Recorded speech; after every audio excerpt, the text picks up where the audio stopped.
to All Around Coaching, a podcast, episode number 36. I thought I'd do this one in front of the tree, be super gay and have a glass of Prosecco as well. So, cheers. I'm going to do this one on a wrap-up. Obviously, this food structure will be out next week, but it made sense to actually do a 2023 wrap-up because there is actually things that's happened in my life for once, and it's not just going to the gym and going home.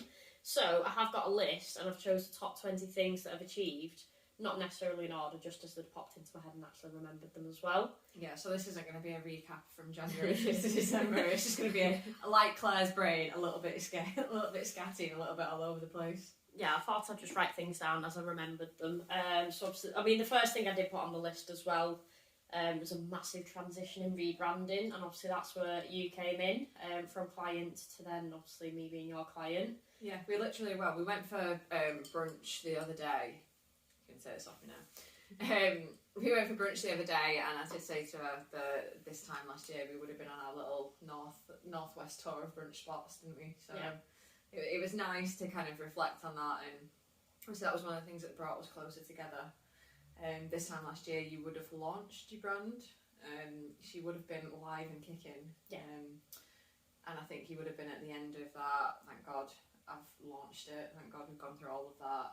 And now we can just run with it for a little bit. Yeah, I mean, equal parts. I think I was shitting myself because obviously I was used to being part of a team. So I think initially I am one of them people, like, if I've been given news, I have to absolutely run with it. I have to get things in place and have to plan. I don't like being a sitting duck, and I don't like waiting, which I think you've experienced. I'm quite proactive, and I'm a here and now, not a later kind of person. Yeah, for sure. I've certainly had to wonder like whether I'm one of those later people. If I am, you probably whack that out of me anyway. Yeah, I think some people might perceive it as a little, quite disconnected when I do it, because I am straight there, straight to it. I don't even think about what I'm doing, and obviously I'll think about it along the way. So. To be fair, I admire that about you. I think obviously I must wish that I was a little bit more like that. So yeah. You get shit done. So good. Sometimes it isn't always the best thing, but I do like that I am quite proactive.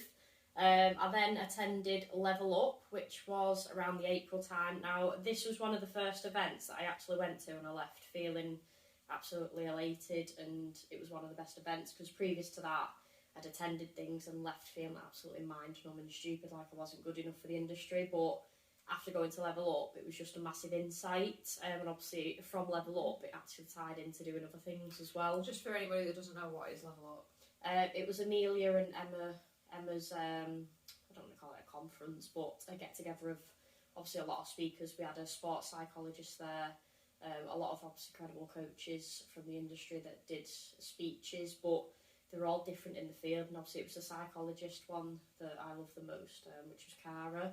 I just found it absolutely amazing, and I think from that I just learned a lot from it, and it spurred me on to actually progress as well. I think that probably started or kick-started your desire, which I know you've always had anyway, but that desire to educate yourself better and know more for your clients then. Yeah, if clients are investing in me, then it makes sense for me to invest back. So I'd probably say if you've got a coach that doesn't invest, maybe look at another coach, because obviously what are they doing to better themselves to help you? Yeah, just the landscape changes all the time, doesn't it? And I mean, I'm personally a big fan of, I've always been a big nerd at school, so I like learning, so it's nice to know that you are the same. I struggle with learning because something does have to grab me and interest me, and it does take me a while, but I try my best to put my effort into it. But obviously from Level Up, I contacted Emma, obviously Emma Story-Gordon, and joined AFM. It was one of the biggest investments, and it was a flappy arm moment, because it was holy fuck. I was always told, like, you don't need a mentor, which fair enough, not everybody does, and nothing is actually a need, it's a want. And obviously it was an investment, but it was one of the biggest ones that I'd done. And I would say without it, I wouldn't have made so many big decisions. Yeah, I think you've got ambitions. You're not a person that sits and stays stagnant, so you could have easily not spent that money and just kind of carried on as normal. But I think why I'm proud of you for making that leap is that you're actually, we talked about it quite a lot, obviously, more in private, but you're laying the foundations now for the next few years, where it's not about all-around coaching, getting more money in, it's about how many more people can you help, and I suppose, improve their lives, and actually, make a bigger difference to more people. Yeah, and I think obviously what I learned from Emma was there was more services that I could do, because had I not been with Emma, I think I'd still be just on that one service of being in person. Yeah. And then obviously since that, which brings me on to launching my app, and then launching 42 Elite and launching the podcast. So there's 3 things off the back of what Emma helped me unravel, to be fair. To be fair though, I think you'd already had the app in progress before or during the time that you was working with Emma. I think that was your own app. That was something that you started. I started it and I was umming and ahhing because I think I said to you, and then I was like, I'll give it a 14-day trial. And it was a big setup, and then obviously I mentioned it to Emma and I said, is it worth continuing with this or stick to Google Sheets? And she said obviously the app was a good shout for that, so obviously confirming from her, but yeah, it was still in play. Yeah, from a client perspective, like, and I'm sure a lot of you guys will agree that's probably been the biggest, probably most instant change that we saw from you. Like, it was, I mean, before then, like, you were working on Google Sheets and we all had logbooks, like, and for me anyway, that time it took, as much as I valued it, it did take time to sit and write your week out. Yeah. Like, having that app, like we talked about with Emma a couple of weeks ago on one of the other episodes, is that removing that barrier for people to go, I can't come tonight, I've not written my logbook out. Like, well, actually, in fact, you've got an app now, so I'm making it as easy as possible for you to come and train. I have made things extremely easy for people, whether it's logging the workouts, if they are logging the nutrition, checking in. Like, there's absolutely no excuse anymore. Everything is in one place and it is so much easier. I do a short form check-in, which obviously ideally I would like more information to help people, but if people are pushed for time continuously, then I'll put them on that just so they've got that communication and feedback from me anyway. But it does, and the app does make it easier. So I think for me, obviously, that was a good investment as well. And then from the app, opened up with 42 Elite, which can be part of the app, and that helps people on the 6 weeks. But a lot of them have stayed on and continued anyway, which is really good. Yeah, I know one of the 42 Eliters from this year, I think she commented and she was ranting and raving as to how good the app was, which is always nice, because if somebody hasn't had that, there's so many different ways of like training and so many different ways of tracking your fitness. I think sometimes having that one portal is really, really helpful. It is, and obviously within the app you can have your vault with all your information, your documents, so you're not having to repeat yourself to clients. There's somewhere for them to go and have a look. Same with podcasts, like all the information's there with a bit of obviously humour, lightheartedness and some life stories along the way, similar to this one. One of my other big wins, which I've got down, it's not necessarily a win, but if I can wrap up, found my life partner, which happened to be a woman, happened to be you. And I do think, not just doing the podcast, but obviously working on the brand, getting closer obviously as friends, and then the podcast, just how much fun we actually had together. And I think it was pointed out, it was episode 2 and everyone said how good the chemistry was, how well we bounced off each other, and obviously that's why we have continued, that's why you are co-host, that's why we continue to do podcasts together. Not every single one has been together, but I would say like 95% of them have been.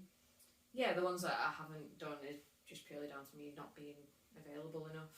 I don't like missing them. No. I like chatting, clearly. It's been interesting because with the podcast and on that side of things, that it's just been nice getting other guests in and hearing other people's stories, and just, I suppose, just talking about what we're all passionate about, isn't it? Which is a bit more the health and fitness side of life, and all the shit that comes with it. Yeah, I think it's nice. Like, it is always nice if you've got a story to tell, and it's nice to get out there, and you can do that with a podcast, which I think is mega. Yeah, I agree.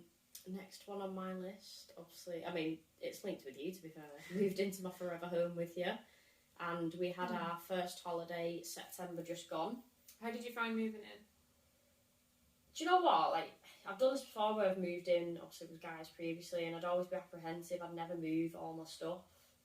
Granted, you won't let me bring a lot of it, but I think everything I want and need here is here, and there was no moment. Normally you'd get that gut feeling, but there was nothing with you, and it just felt right.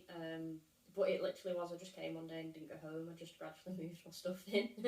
It's funny because I think, from my perspective anyway, with that, is that I felt, not judgment, but I felt a little bit of a, oh, you're moving quite fast. But for me, it made no sense to send you home. It's the old cliche, like, when you know, you know.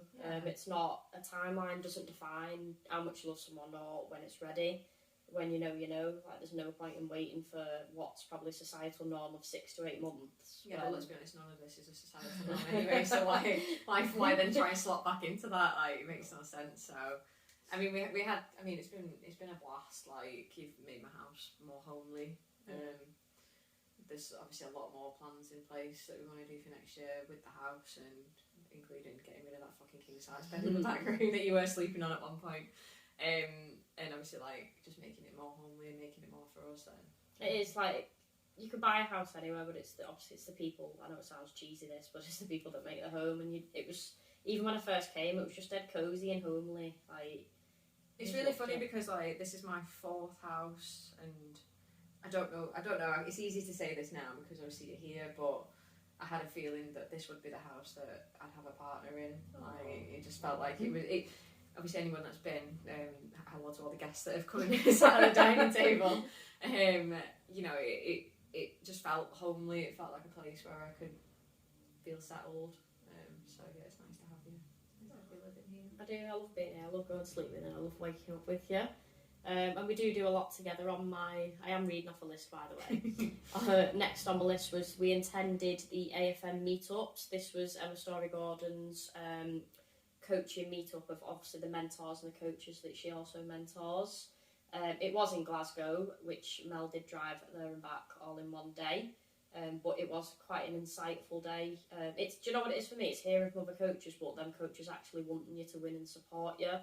And I've been in the industry where I've never felt that, because I started off in exercise for less, and I actually quit in 2016 because it was just a catty industry. It was very cliquey. People would stand on you to get to the top, and obviously there was absolutely no support. If you got a client, people were jealous, and that's not what I'm about. If you can help someone, just help them. It doesn't matter if you're in the same industry. Like, nobody can be you. There's no person that's the same. So obviously every coach is individual. If you can help each other, you don't need to keep information, and you can support each other, and that's the vibe that I like with AFM. You get that? Yeah, I got that sense of community while I was there. I mean, the creative industry is less like the fitness industry. It's a lot more kind of gelled together, but I think it's the types of people that end up in those industries. Yeah.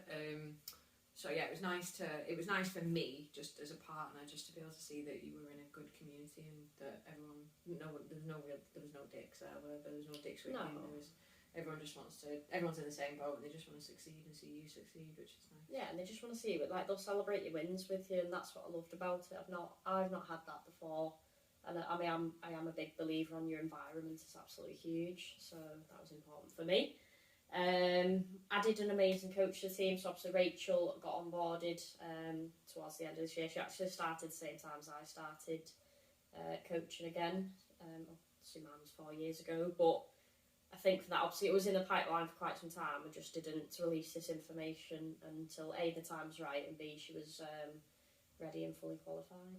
Yeah, it was more for Rach to be fully qualified, wasn't it, really? And no, then she was comfortable to kind of make that leap. But yeah, we'd known for a while that Rach was going to be on board, and that was the goal for all round coaching. Yeah, get coaches that are passionate, but obviously not a carbon copy of yourself as well. So I want someone that's different to me. Yeah. And obviously I've coached Rachel since 2020 anyway, so it's quite a while. And she started with me as a client in the December. Then obviously lockdown hit, and she started at not the most perfect time, but she persisted with it, and that's what I liked about her. So I know she can work hard, and I know she can help people, and I know she's passionate. That's why she is a coach. So I'm excited to see where she'll get to, and obviously the future with us together as well. What else did we do? We went to Paris and Disneyland. So when we actually went to Paris, we weren't a couple, but there was rumours.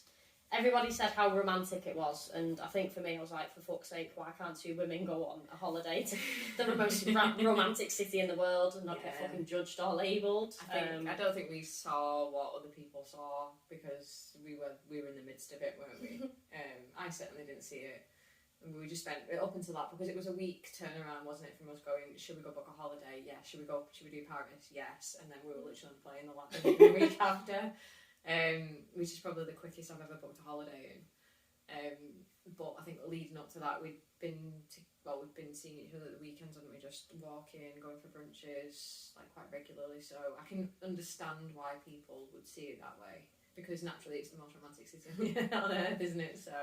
And we had an amazing time, and I still won't forget that meal that we had. It was absolutely just in front of the Eiffel Tower, nice and romantic, in a restaurant full of couples. I'm fairly certain that the couple at the side of us either had just got engaged or he was about to propose to her, so yeah, it was pretty romantic. But there was no romance there. We will go back and rekindle that and relive that moment in a romantic way. Yeah, it'll be a different setting, but yeah, we did Disneyland, and that was obviously the first of the 2 holidays that we've had this year. It was fun. We've also done other activities, one that we won't be doing again. We went down a big inflatable ball down a hill, which I said was like drowning simulation. It was awful. It was once that water hits your face and then you're submerged in it. And it was the worst, 30 seconds of my life. Thank Christ it was only 30 seconds. Because we'd obviously booked it before we'd even got together, hadn't we? Yeah. Like, I think we'd set about this year, we just want loads of fun. So we said, we'll do the Zorbing, and I don't know what I had in my head, but whatever it wasn't that. No. It was fucking freezing in the middle of August. We were linked arms and we just went tumbling down this hill. Obviously I was smashing into you. Yeah. I was screaming. Yeah. Absolutely. It was horrible.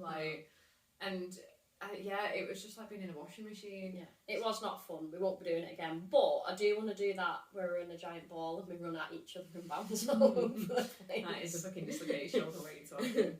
I will be doing that because it looks fun.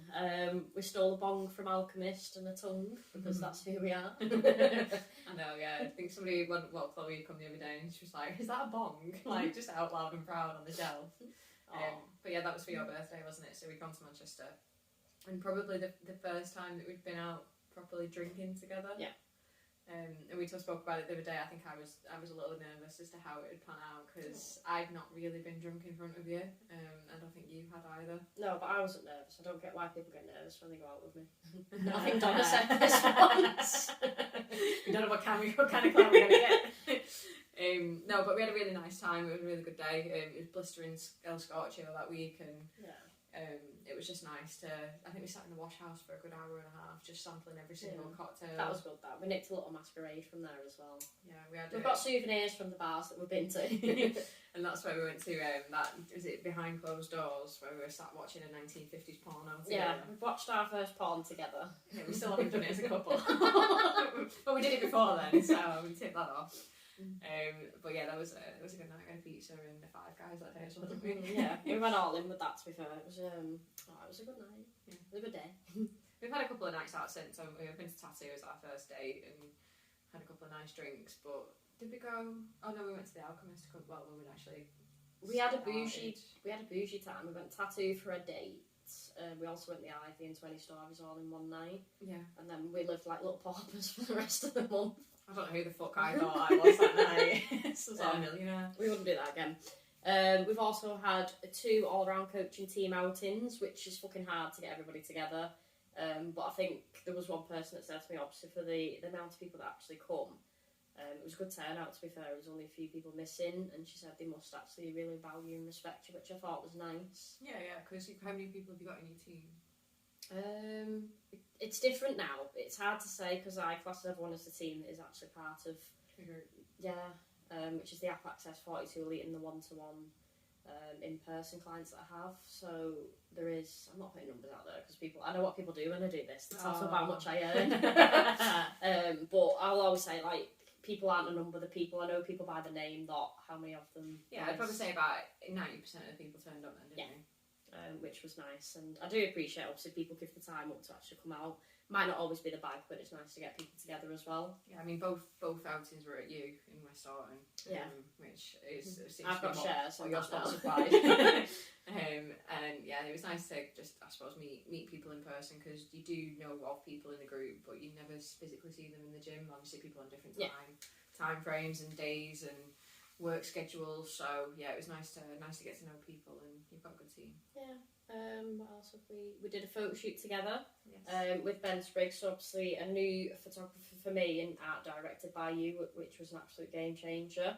So art direction is absolutely the way forward, and you will be on every shoot. But it was an amazing shoot and it was a good experience. It was hella long.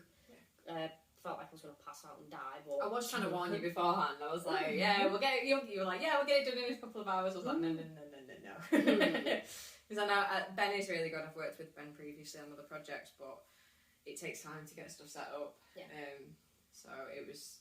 We got some really, really good quality shots out of it. Probably nowhere near as many as what you would imagine, but we got the ones that we did. The shots itself are quality, and that was before like the retouches. Obviously, we've seen the raws, and then obviously the retouches where it'll take all like the scratches, like details out, and it's just absolutely mind blowing what I'll probably do with them. But the images themselves, I'm really happy with, and it was nice to do a shoot with you. Obviously, it was a milestone for you, and then actually doing a shoot together as a couple.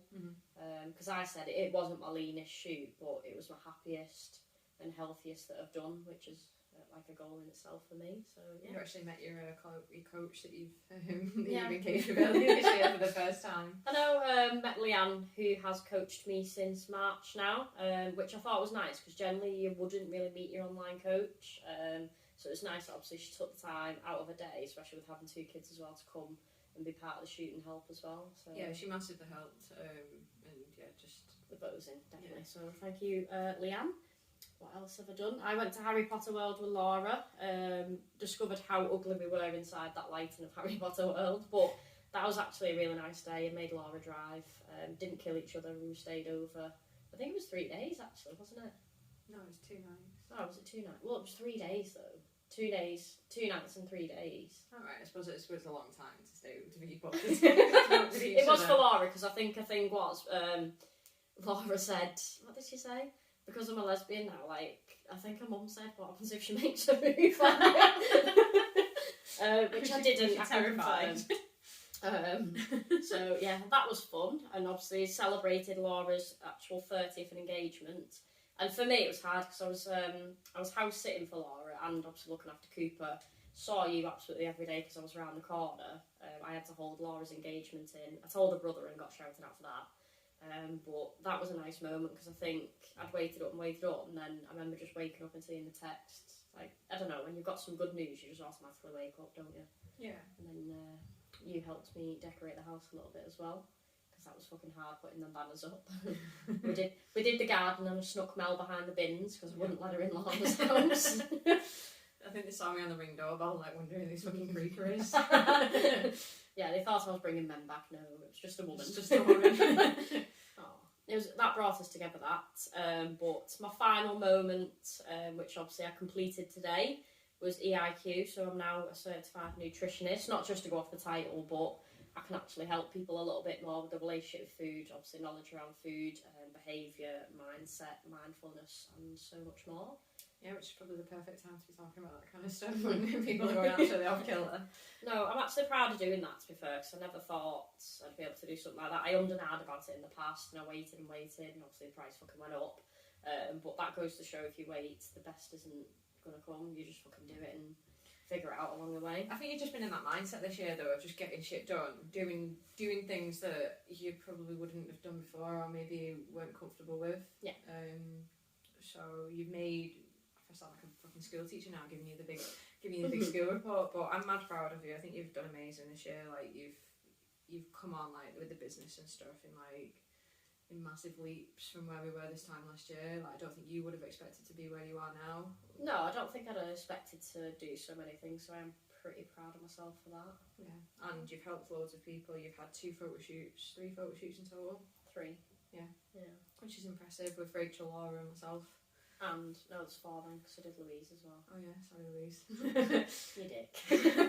She's one of our number 1 fans.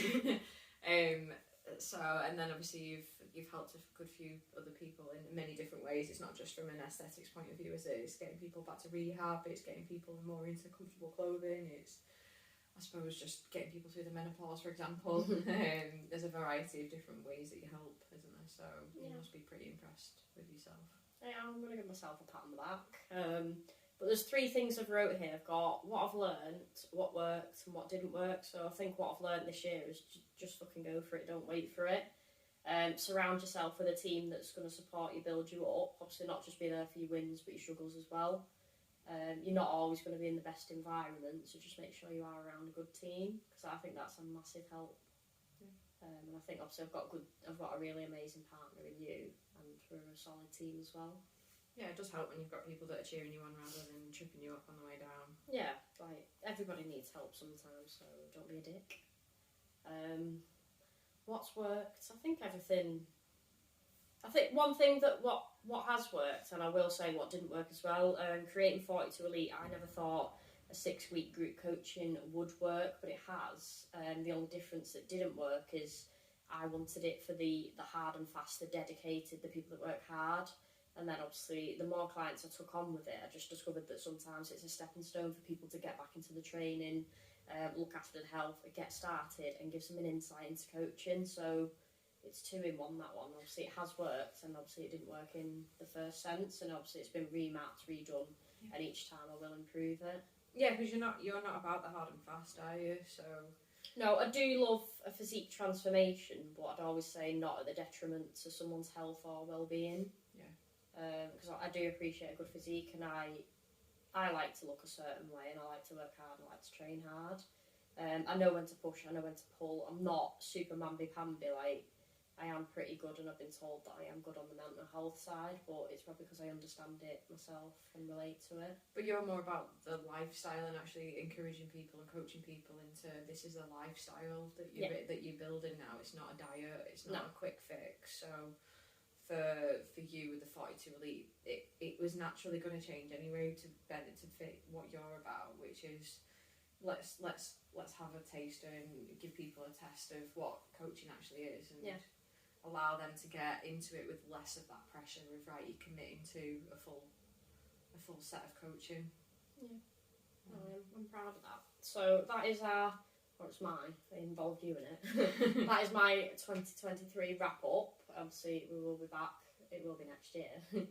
And we will continue with the podcasts that are hopefully helpful and a little bit value to people. So I would like to say thank you for those that have listened in 2023, kept us going, supported us, and obviously fed back about the podcast, because it has been helpful and the feedback's been really nice as well. Yeah, definitely. So, it just gives us a bit more of a reason to keep going and keep doing it. Yeah, keep showing up. I can't believe how many episodes I'm on as well. So yes, thank you all for listening. Yeah. And Merry Christmas and Happy New Year. Well, it's Happy New Year now, because it's the wrap up one. Yeah. So I hope you all have an amazing New Year. Yeah. Bring on 2020.